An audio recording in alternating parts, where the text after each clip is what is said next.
Good morning student. तो आज हम करेंगे basic steps in PERT CPM technique. कल हमने इंट्रोडक्शन किया था पीईआरटी और सीपीएम टेक्निक्स का। अब इनमें बेसिक स्टेप्स क्या क्या होते हैं वो देखेंगे। फर्स्ट स्टेप है प्लानिंग। प्लानिंग में क्या होता है, the planning phase is started by splitting the total project into small project.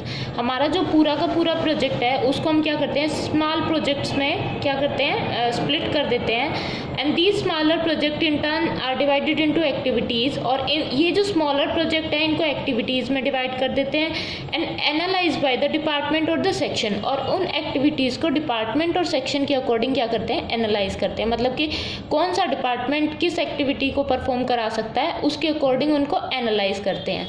ठीक है। The relationship of each activity with respect to the other activity are defined and established and the corresponding responsibilities and the authorities are also stated. और जो activities हैं हमारी, जितनी भी activities हैं उनके बीच में क्या रिलेशनशिप है वो डिफाइन करेंगे। ठीक है। और उसको एस्टेब्लिश करेंगे और उन रिस्पॉन्सिबिलिटीज़ को के कॉरस्पॉन्डिंग जो जो अथॉरिटी होगी, जो जो डिपार्टमेंट आता है उसको क्या कर देंगे, उसमें एस्टेब्लिश कर देंगे या स्टेट कर देंगे। दस the possibility of overlooking any task necessary for completion of the project is reduced sustainability।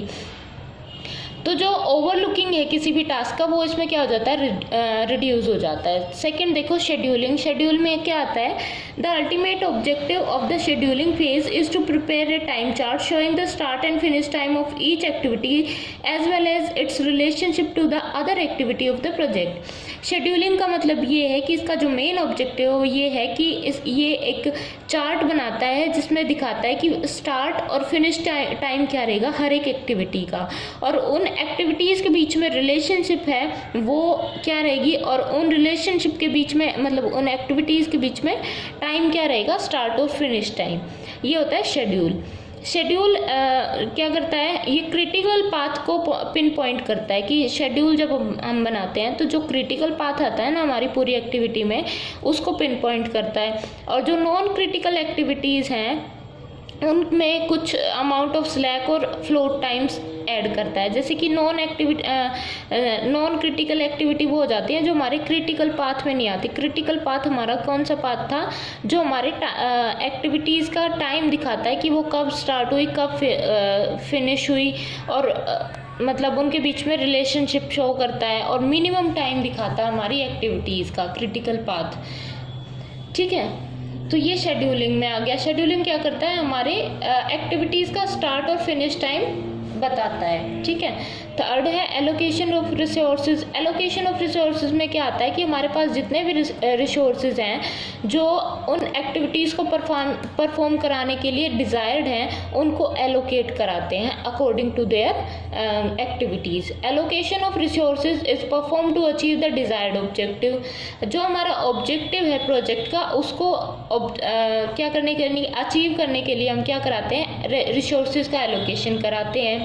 A resource is a physical variable such as labour, finance, equipment and the space which will impose a limitation on the time for the project. Resource हमारे कुछ भी हो सकते हैं, physical variable होते हैं जैसे कि लेबर हो गई, फाइनेंस हो गया, इक्विपमेंट्स हैं जो यूज़ कर सकते हैं, या स्पेस है जो हमारे प्रोजेक्ट के ऊपर टाइम की लिमिटेशन लगा देते हैं। ठीक है। When resource are limited and conflicting demand are made for the same type of resource and then a systematic method for allocation of resource become essential.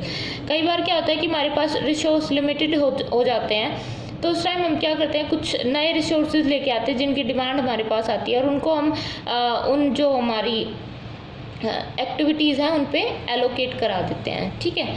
तो ये आ गया हमारा एलोकेशन ऑफ रिसोर्सेज में। फोर्थ है कंट्रोलिंग। कंट्रोलिंग फेज में क्या आता है कि पूरे प्रोजेक्ट को की मैनेजमेंट को कंट्रोल करना, कि हम प्रोजेक्ट को कैसे कर सकते हैं वो सब मेंटेन करके रखना। मतलब कि कौन सा, ये टाइम टू टाइम चेक करता रहता है कि हमारी कौन सी एक्टिविटी पहले स्टार्ट करनी है, कौन सी बाद में करनी है, कौन सी एक्टिविटी चल रही है। तो वो टाइम टू टाइम जब अपडेट करता रहता है तो उसमें हम क्या करते हैं, कंट्रोल करते हैं हमारे प्रोजेक्ट को कि किसी भी एक्टिविटी में कोई डिले ना हो। ये कंट्रोलिंग फेज में आ जाता है। अब क्या होता है, रिप्रेजेंटेशन बाय नेटवर्क डायग्राम। अब जो ये हमारी एक्टिविटीज़, जो हमारा प्रोजेक्ट होता है ना पूरा, उसको हम क्या करते हैं, एक नेटवर्क डायग्राम से रिप्रेजेंट करते हैं। सबसे पहला काम हमारा यही होता है PRT CPM टेक्निक्स में। जब हम ये टेक्निक लगाते हैं तो हमारा जो पूरा का पूरा प्रोजेक्ट है उसको नेटवर्क डायग्राम से रिप्रेजेंट करते हैं। तो नेटवर्क डायग्राम में सबसे पहले क्या आता है, in project scheduling first step is to sketch an arrow diagram. जो प्रोजेक्ट शेड्यूलिंग है उसमें फर्स्ट स्टेप यही होता है कि हम एक एरो डायग्राम बनाएं जिसमें हम एक्टिविटीज़ की जो रिलेशनशिप है, या कौन सी एक्टिविटी पहले स्टार्ट करनी है और कौन सी हमारी सक्सेसर एक्टिविटी होगी, वो सब क्या करते हैं, डिपिक्ट करते हैं, वो दिखाते हैं हम। ठीक है, तो जो बेसिक स्टेप जो आता है रिप्रेजेंटेशन में, वो देखो फर्स्ट आता है activity. An individual operation which utilize resource and has an end a beginning is called activity. एक ऐसा इंडिविजुअल ऑपरेशन जो क्या करता है, रिसोर्सेज को यूटिलाइज करता है और उसका अपना एक एंड और बिगनिंग पॉइंट होता है। ठीक है, जैसे कोई भी एक्टिविटी लगा लो आप, जैसे हमें एग्ज़ाम देना है तो उसका स्टार्टिंग पॉइंट क्या होगा, एडमिशन, एंड पॉइंट क्या हो गया, एग्ज़ाम देना है। और वो क्या क्या रिसोर्सेज यूटिलाइज कर रहा है, वो क्लासेस, जैसे हम लेक्चर ले रहे हैं, हम बुक्स यूज़ कर रहे हैं। ठीक है, तो वो हो गए उसके रिसोर्सेज हो गए, तो ये एक एक्टिविटी में आ जाता है। An arrow is commonly use to represent an activity which is headed with its head indicating the direction of the progress in project। हम क्या करते हैं, एक एरो यूज़ करते हैं कॉमनली किसी भी एक्टिविटी को दिखाने के लिए। जो उसकी हेड पॉइंट जो होता है वो क्या करता है, डायरेक्शन बताता है किसी भी प्रोजेक्ट के प्रोसेस की। ठीक है, तो एक्टिविटीज़ कौन कौन सी होती है हमारी, एक तो प्रीडिसेसर एक्टिविटी होती है। प्रीडिसेसर एक्टिविटी वो होती है जो हमें सबसे मतलब किसी भी एक्टिविटी से पहले स्टार्ट करनी होती है। Activity that must be completed immediately prior to the start of any other activity. किसी अनदर एक्टिविटी के स्टार्ट होने से पहले हमें वो जो एक्टिविटी होती है वो क्या करनी होती है, कंप्लीट करनी होती है, तो वो होती है प्रीडिसेसर एक्टिविटी। सेकेंड है सक्सेसर एक्टिविटी। जैसे कि कोई एक एक्टिविटी है, उसको कंप्लीट करने के बाद हम दूसरी एक्टिविटी को स्टार्ट कर सकते हैं। जैसे कि जब तक एडमिशन नहीं लेंगे तब तक हम एग्ज़ाम देने के लिए एग्ज़ाम नहीं दे सकते। तो जो हमारी एडमिशन है वो प्रीडिसेसर एक्टिविटी होगी, और उसके बाद जो एक्टिविटी हम कर सकते हैं वो आ गई हमारी सक्सेसर एक्टिविटी आ गई। ठीक है, कंकरेंट एक्टिविटी क्या होती है, activity which can be accomplished concurrently are known as concurrent activity. वो एक्टिविटी जो साइमल्टेनियसली चलती रहती है वो हमारी क्या है, कंकरेंट एक्टिविटी है। कंकरेंट एक्टिविटी में हम ये भी कह सकते हैं, जैसे कि हम कई बार लोट प्रोडक्शन करते हैं, जैसे किसी भी आइटम का प्रोडक्शन कर रहे हैं और वो लोट में कर रहे हैं, तो हम क्या करते हैं, जैसे हमने 100 आइटम्स प्रोड्यूस करने हैं, तो फर्स्ट मशीन पे जब हम वो 100 आइटम प्रोड्यूस कर रहे हैं, तो मान लो कि फर्स्ट मशीन ने उस 100 आइटम्स में से 20 आइटम्स क्या कर दिए, प्रोड्यूस कर दिए, और 80 वो क्या कर रही है, प्रोड्यूस कर रही है। तो वो जो 20 उसने प्रोड्यूस कर दिए उनको हम सेकेंड मशीन पे ले जा सकते हैं उन 80 के कंप्लीशन से पहले, तो उसको हम बोलते हैं क्या, कंकरेंट एक्टिविटीज़। ठीक है, फोर्थ है डमी एक्टिविटी। डमी एक्टिविटी क्या होता है, जब N activity which does not consume any kind of resource but merely depict the technological dependence is called a dummy activity. Dummy activity वो होती है जो कोई रिसोर्स तो कंज्यूम नहीं करती, जो किसी रिसोर्स का यूज़ तो नहीं करती, बट वो डिपेंडेंस दिखाती है, टेक्नोलॉजिकल डिपेंडेंस दिखाती है एक्टिविटी का, तो उसे कहते हैं डमी एक्टिविटी। डमी एक्टिविटी हम मेनली 2 ही केसेस में यूज़ करते हैं, जैसे कि अगर to make the activities with common starting and finish point, जैसे कि ये वाला एग्जांपल है, यहाँ पे 1 2 3 4 5 हमें क्या करना होता है, हम हमेशा जब भी प्रोजेक्ट की स्केचिंग करते हैं, जब स्केच बनाते हैं, तो हम ये ध्यान रखते हैं कि हमारी जितनी भी एक्टिविटीज़ हैं उनका कॉमन क्या होना चाहिए, स्टार्टिंग और एंड पॉइंट होना चाहिए। तो यहाँ पे देखो ये फर्स्ट हमारी पहली ये जो ए है वो फर्स्ट एक्टिविटी हो गई, बी हमारी सेकंड जो ए के बाद स्टार्ट होती है, और ए के बाद हमारी सी और बी दोनों स्टार्ट होती हैं, तो ये सी और ये बी, और डी हमारी होती है बी के बाद। अब देखो ये सी यहाँ पे आ गई, इसका कोई एंड पॉइंट नहीं बना, और इन सब का एंड पॉइंट क्या बन रहा है, ये वाला बन रहा है। तो हम क्या करते हैं, इस सी को ऐसे डॉटेड लाइन से कर देते हैं connect with this activity, D activity के साथ, जिससे हमारे पूरे प्रोजेक्ट का एक कॉमन एंड पॉइंट बन जाता है ये। तो इसको हम बोलते हैं डमी एक्टिविटी। ठीक है, सेकेंड बोलता है ये कि to identify and maintain the proper precedence relationship between activities that are not connected by events. क्या करते हैं हम, जो कुछ एक्टिविटी ऐसी होती हैं जो इवेंट के साथ कनेक्टेड नहीं होती, तो उनका प्रॉपर प्रीसीडेंस रिलेशनशिप दिखाने के लिए भी हम डमी एक्टिविटी यूज़ करते हैं। जैसे कि ये वाला एग्जांपल है, यहाँ पे हमारी ए एक्टिविटी स्टार्ट हुई, उसके बाद ए से हमारी सी स्टार्ट होती है, और यहीं से ये जो एक्टिविटी है यहाँ से ए और बी दो एक्टिविटी एक साथ स्टार्ट हो रही हैं, ए और बी। ए से सी जा रही है, बी से डी जा रही है। अब देखो हम क्या करते हैं, इनके बीच में कोई रिलेशनशिप नहीं है सी और डी के बीच में, तो सी और डी का रिलेशनशिप दिखाने के लिए क्या करते हैं, हम एक डमी एक्टिविटी शो कर देते हैं। ठीक है। अब इसके बाद देखो इवेंट। इवेंट क्या होता है, an event represent a point in time satisfying the completion of some activities and beginning of the new one. Event क्या होता है, एक पॉइंट होता है जो हमें क्या दिखाता है, किसी एक्टिविटी का कंप्लीशन होना और दूसरी एक्टिविटी का क्या होना, बिगिनिंग होना। ठीक है, तो उसको हम बोलते हैं event. This is usually represent by a circle O. ये इसको हम किसी एक सर्कल ओ से रिप्रेजेंट करते हैं। जैसे कि ये हमारा ये जो सर्कल है ये ओ है, यहाँ बनाती हूँ मैं, ये ओ सर्कल है। तो यहाँ पे हमारी एक एक्टिविटी क्या हो गई, फिनिश हो गई यहाँ पे, और दूसरी एक्टिविटी क्या हो रही है, स्टार्ट हो रही है। तो जो ये जो इवेंट होता है ये क्या दिखाता है, किसी एक एक्टिविटी का तो कंप्लीशन दिखाता है और दूसरी एक्टिविटी का क्या दिखाता है, बिगिनिंग दिखाता है। ठीक है। An event can be further classified into 3 categories. Event हमारे 3 कैटेगरीज में क्लासिफाइड कर सकते हैं हम। पहला है मर्ज इवेंट। मर्ज इवेंट का मतलब वो होता है जब हमारे पास एक या एक से ज़्यादा एक्टिविटी क्या करती हैं, ज्वाइन करती हैं किसी एक इवेंट को। जैसे ये हमारा इवेंट हो गया, ये फर्स्ट एक्टिविटी, ये सेकंड एक्टिविटी, तो ये दोनों एक्टिविटी साइमल्टेनियसली क्या कर रही हैं, इस इवेंट को ज्वाइन कर रही हैं, तो इसको हम बोलते हैं मर्ज इवेंट। बर्स्ट इवेंट कब बोलते हैं, जब एक या एक से ज़्यादा एक्टिविटी किसी एक इवेंट से क्या निकल रही हो, बाहर की साइड निकल रही हो। यहाँ पे तो ये ज्वाइन कर रही थी, यहाँ पे ये क्या कर रही है, इसको लीव कर रही है। ठीक है, तो उसको हम बोलते हैं बर्स्ट एक्टिविटी इवेंट बोलते हैं। थर्ड क्या है, burst and merge event. Merge event मतलब कुछ एक्टिविटी तो यहाँ पे इस इवेंट में मर्ज कर रही हैं और कुछ एक्टिविटी क्या कर रही हैं, उसको लीव कर रही हैं, तो ये हो जाता है मर्ज एंड बर्स्ट इवेंट।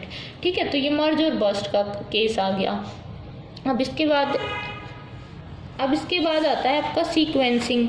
तो सीक्वेंसिंग में ये आपका थोड़ा ज़्यादा आएगा। अब देखो सीक्वेंसिंग का मतलब क्या है कि हमें जब हम प्रोजेक्ट की एक्टिविटीज़ में स्प्लिट करते हैं तो उन एक्टिविटीज़ की एक सीक्वेंस होनी चाहिए कि हमें कौन सी एक्टिविटी पहले परफॉर्म करनी है, कौन सी बाद में परफॉर्म करनी है। ठीक है, तो वो आती है सीक्वेंसिंग में। The first prerequisite in the development of a network is to maintain the precedence relationship. तो हमें जो रिलेशनशिप होता है एक्टिविटीज़ का वो मेंटेन करके रखना होता है। In order to make a network following point should be taken in consideration. जब हम कोई भी एक नेटवर्क पॉइंट बनाते हैं, जब हमारे पास कोई प्रोजेक्ट है तो उसका जब डायग्राम बनाते हैं, स्केच करते हैं नेटवर्क पॉइंट में, नेटवर्क की फॉर्म में, तो वो उसमें हमें क्या क्या बातें ध्यान रखनी चाहिए। फर्स्ट तो है व्हाट जॉब और जॉब प्रीसीडेड इट। हमें सबसे पहले कौन सी जॉब स्टार्ट करनी चाहिए, ये आता है फर्स्ट पॉइंट। सेकेंड क्या आता है, व्हाट जॉब और जॉब कुड रन कंकरेंटली। कौन सी जॉब हम साइमल्टेनियसली रन करा सकते हैं। थर्ड बोलता है कि कौन सी जॉब फॉलो करेगी किसको, प्रीडिसेसर जॉब को। ठीक है, और फोर्थ है what controls the start and finish off A job. और जो स्टार्ट और फिनिश है किसी भी जॉब का उसको कंट्रोल क्या करेगा। ठीक है, तो ये 4 पॉइंट आते हैं हमारे सीक्वेंसिंग में। अब यहाँ से since all the further calculation are based on the network it is necessary that a network be draw with full care. हम जब भी हमारे सारी कैलकुलेशन किसके बेस है, नेटवर्क डायग्राम के बेस पे होती है। तो हमें सबसे मेन जो हमारा काम होता है PRT CPM में, हमें नेटवर्क डायग्राम फॉर्मेशन बहुत केयरफुली करनी चाहिए। There are many ways to draw a network. हमारे पास बहुत सारे वे हैं, हम जो मेन है वो डिस्कस करेंगे। फुलकरसन 1J रूल, ये हमारे जो ये मेन हमारा जो नेटवर्क डायग्राम का रूल है ये पढ़ेंगे हम।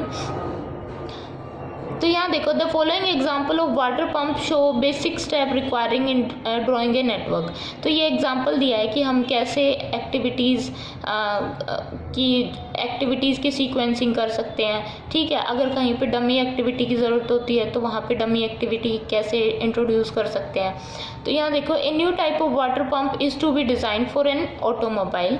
हम न्यू वाटर पंप डिज़ाइन करें किसी ऑटोमोबाइल के लिए। Major specification are given, following list represent the major activity for effective control of a project.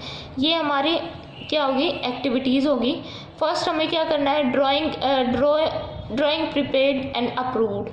Second, cost analysis, tool feasibility, tool. अच्छा, ये हमारी क्या है, ये हमारी जो मेजर एक्टिविटीज़ हैं जो हमें प्रोजेक्ट को कंट्रोल करने के लिए परफॉर्म करानी है, वो ये हमारी एक्टिविटीज़ हैं। यहाँ पे देखो ये लिखी हुई हैं। तो इन एक्टिविटीज़ को हम क्या देते हैं, एक नाम दे देते हैं। जैसे फर्स्ट वाली थी तो ए हो गई, ये बी हो गई, ये सी, ये डी और यहाँ तक के तक पहुँच गए। अब हमारा क्या है, प्रीसीडिंग एक्टिविटी। ये भी हमारे पास गिवन होता है टेबल में कि कौन सी एक्टिविटी पहले आएगी, कौन सी बाद में आएगी। तो यहाँ पे हमारी देखो, सबसे पहले जब हम अपना एक्टिविटी कराना शुरू करेंगे तो सबसे पहले हमारा आता है स्टार्ट इवेंट। ये हो गया स्टार्ट इवेंट। तो स्टार्ट इवेंट से कौन सी एक्टिविटी पहले परफॉर्म होएगी वो हमें पता चलता है यहाँ से। तो हमारी फर्स्ट एक्टिविटी कौन सी है, ए। ठीक है, तो ए हमारी होगी फर्स्ट एक्टिविटी। उसके बाद फर्स्ट एक्टिविटी यहाँ परफॉर्म होगी, ये इसका स्टार्ट इवेंट था। ये इसका क्या हो जाएगा, फिनिश इवेंट। फिनिश इवेंट यहाँ आ गया। तो ए के बाद कौन सी एक्टिविटी परफॉर्म होती है। अब देखो, बी है, यहाँ पे प्रीसीडिंग एक्टिविटी लिखा हुआ है। ए की प्रीसीडिंग एक्टिविटी कोई भी नहीं है, मतलब कि ए हमारे क्या है, सबसे पहली एक्टिविटी है जो हम इस प्रोजेक्ट में परफॉर्म कराएंगे। तो ये स्टार्ट इवेंट हो गया, ये एक्टिविटी ए आ गई, ये इसका फिनिश इवेंट हो गया। उसके बाद बी है कॉस्ट एनालिसिस। तो बी की प्रीसीडिंग एक्टिविटी क्या है, ए है। तो हम ए से क्या निकाल देंगे, बी को निकाल देंगे। ठीक है, ए से ये इसका बी का स्टार्ट पॉइंट हो गया, ये बी का क्या हो गया, फिनिश पॉइंट। ये बी का स्टार्ट पॉइंट, ये बी का फिनिश पॉइंट और ये ए का क्या था, फिनिश पॉइंट। अब सी है, सी भी कहाँ से निकलती है, ए से निकलती है। मतलब हम ए को परफॉर्म कराने के बाद सी को परफॉर्म कराएंगे। तो यहाँ पे देखो, हमने ए में से ही सी को परफॉर्म करा दिया। अब जो हमारी डी है, डी कहाँ से निकलती है, सी से। मतलब हम इस यहाँ से सी के फिनिश पॉइंट से क्या करेंगे, डी एक्टिविटी परफॉर्म कराएंगे। ठीक है, उसके बाद हम क्या कर रहे हैं, सी से डी को परफॉर्म करा रहे हैं। ये सब यही लिखा हुआ है यहाँ पे। और यहाँ से देखो, अब इसके बाद हमारी जो ई है वो ई कहाँ से निकलती है, बी और सी से। Activity B and C are preceded by activity A and B and C could be done concurrently. अब क्या था कि एक्टिविटी ए से प्रीसीडेड कौन सी है, बी और सी। बी और सी दोनों ए से निकलती है ना, तो बी और सी को हम साइमल्टेनियसली या कंकरेंटली परफॉर्म करा सकते हैं क्योंकि ये दोनों एक ही इवेंट से निकल रही हैं। ठीक है, no other activity can be scheduled at this stage. और दूसरे कोई भी अदर एक्टिविटी इस स्टेज पे नहीं आएगी। अब डी निकलती है हमारी सी से, हमने डी को निकाल दिया। अब ई है, जो हमारी ई है वो कहाँ से निकलती है, बी और सी से। अब बी और सी से तो निकलती है, पर बी और सी तो हमारे कनेक्टेड नहीं है। यहाँ पे देखो, यहाँ बी है, यहाँ सी है। तो बट इन दोनों के कॉम्बिनेशन से, इन दोनों से क्या निकलती है, ई निकलती है। तो हम क्या करते हैं, एक डमी वेरिएबल यहाँ पे इंट्रोड्यूस कर देते हैं जिससे कि ये दोनों एक्टिविटी क्या हो जाती है, कनेक्टेड हो जाती हैं, इनके बीच में रिलेशनशिप आ जाता है। और यहाँ से हम क्या निकाल देंगे फिर, ई एक्टिविटी। क्यों, क्योंकि वो बी और सी के रिलेशनशिप से निकलती है। तो बी और सी को यहाँ ज्वाइन कर दिया तो यहाँ से ई निकल गई। उसके बाद कौन सी है हमारी, जी नहीं, एफ आती है। एफ निकलती है हमारी डी और ई से। अब डी यहाँ पे है, ई यहाँ पे है, इन दोनों के बीच में से कौन सी निकलती है, एफ निकलती है। तो यहाँ से देखो हमने कौन सी निकाल दी, एफ एक्टिविटी डी और ई के बीच में से। ठीक है, अब उसके बाद जी निकलती है हमारी ई से, तो हमने जी को निकाल दिया ई से, ये निकाल दी यहाँ से। अब उसके बाद देखो एच निकलती है हमारी कहाँ से, एच निकलती है हमारी जी से। अब जी से हमने फिर से एच को निकाल दिया। ठीक है, अब इसके बाद निकलती है हमारी एच निकल गई, आई निकलती है डी और एफ से।